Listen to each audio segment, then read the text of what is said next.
గల్ఫ్లో యుద్ధాలు స్టార్ట్ అయినాయి. ఎప్పుడు యేసయ్య మనల్ని పిలుస్తాడో తెలియదు. ఆకస్మిక మరణాల యుగం ప్రారంభమైంది. మన కళ్ళ ముందే ఆరోగ్యంగా తిరుగులాడుతున్న వాళ్ళు టక్ టక్ టకమని రాలిపోతున్నారు. నా టైం ఎప్పుడో మీ టైం ఎప్పుడో తెలీదు. వెళ్ళిపోకముందు ఒక 4 రోజులైనా పెద్దవారిలాగా బ్రతకొద్దా? దేవుడు పిలిచేదాకా ఈ చిన్నపిల్లల వ్యవహారంలోనే బ్రతుకుదామా? పైకి వెళ్ళిపోయి ఏ ముఖం పెట్టుకొని దేవుని ముందు బహుమానం కొరకు అడుగుతాము? కొంచెం సీరియస్గా తీసుకోవాలి ఈ విషయాన్ని.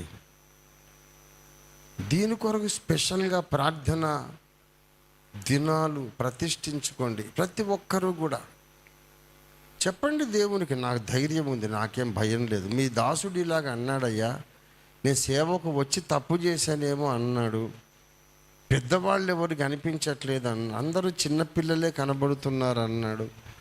ఎందుకు తండ్రి నన్ను పెద్దవాడిగా చెయ్యి, వయసు వచ్చిన దానిగా వయసు వచ్చిన వాడిగా చెయ్యని ఇదే పాయింట్ మీద ఒక 3 దినాలు ఉపవాసం ప్రతిష్ఠించుకుందాం. తప్పేముంది అంటున్నాను. దేవా, వయస్సు వచ్చిన వారిగా మమ్ములను చేయమని ఉపవాసం ఉంటే తప్ప?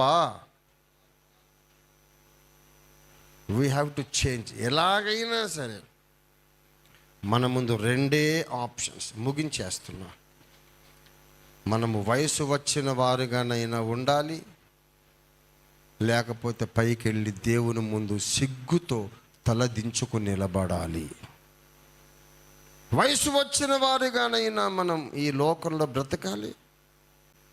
ఇస్సాకు లాంటి జీవిత విలువలు, పౌలు లాంటి జీవిత విలువలతో మనం బ్రతకాలి, లేకపోతే పైకి వెళ్ళి సిగ్గుతో తలదించుకోవాలి. ఈ 2 ఆప్షన్లు. నిర్ణయం మనది. దేవుడే మనకు జ్ఞాన హృదయం దయచేయునుగాక. ప్రార్థన చేసుకుందాం.